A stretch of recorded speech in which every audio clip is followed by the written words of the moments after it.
The Broadway show gets bigger and better every week. I'm Tamsen Fadal, and you've come to the right place for the brightest stars, biggest shows, and amazing musical performances. Here we go. John Mulaney, Renée Elise Goldsberry, and more Broadway and comedy favorites are coming back to the New York City stage. It's all in comedy about love. I caught up with Renée Elise Goldsberry at the Skylark.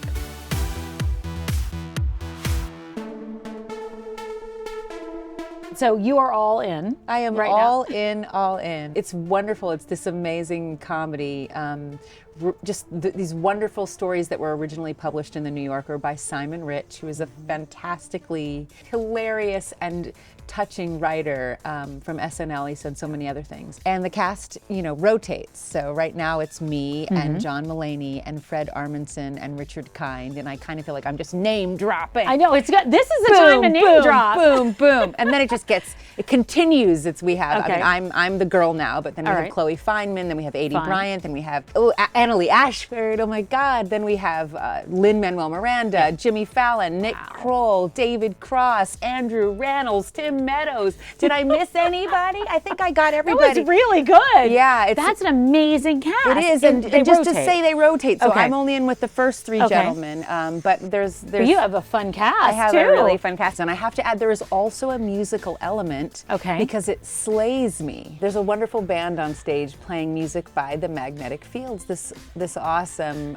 band that was the inspiration for the love stories that Simon has written. So he literally wrote them inspired by these songs from one of their albums called 69 Love Songs, I believe. Okay. And the Bangsons, oh my God, they are on stage singing, and my heart is broken. They are so phenomenal.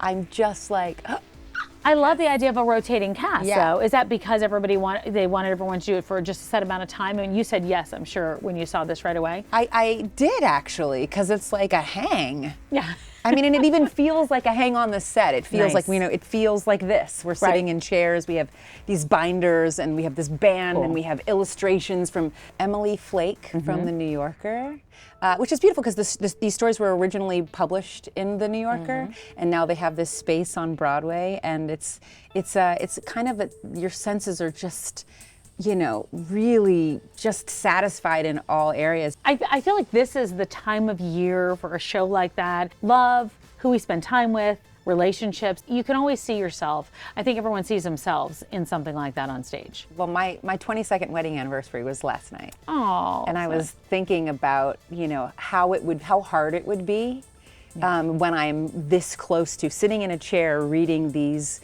the most beautiful love stories ever told. And I'm only telling you that when you come see the show, you're gonna laugh because they are the quirkiest, weirdest love stories you've also ever heard. In the hands of a comedic writer to celebrate love it's really special.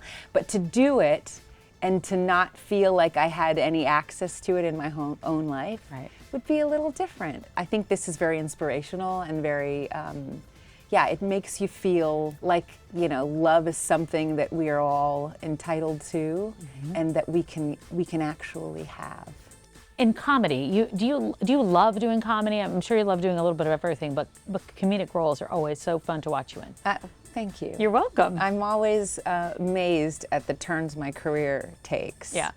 A good friend of mine that's a director who had direct me in like the first movie I ever did, which was kind of like a drama, was asking me about doing something else, and she told me that when she mentioned casting me, they were like, "But isn't she comedy?"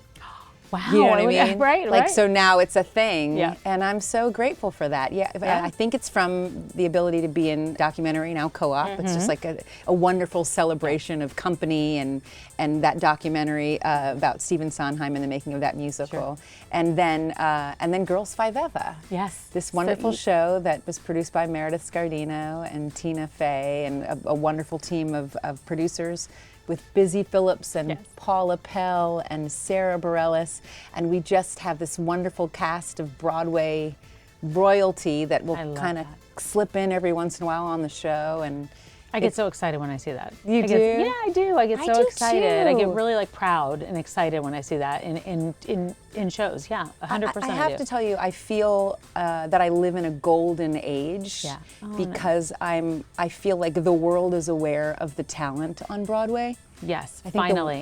the writers, Finally. the directors, All of them.